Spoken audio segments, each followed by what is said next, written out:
Huit syndicats de retraités ont manifesté cet après-midi devant le siège de la Sécurité sociale à Carcassonne, symbole de la diminution en partie de leur pouvoir d'achat selon eux.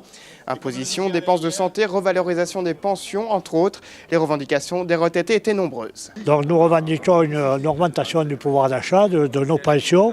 En même temps, nous demandons que nos pensions soient indexées sur les salaires et non sur l'indice INSEE.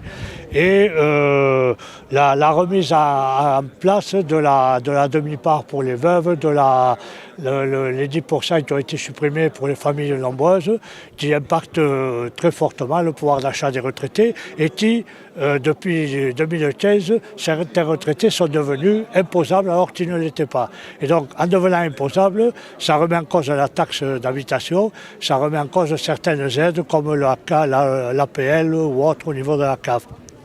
Donc c'est un peu cet ensemble de revendications. En même temps, aujourd'hui, il est question de remettre en cause les pensions de réversion. Donc nous souhaitons là aussi qu'il n'y ait pas d'attaque contre les pensions de réversion. La pension moyenne s'élève à 1 306 € brut mensuels, mais beaucoup de retraités touchent en dessous du SMIC.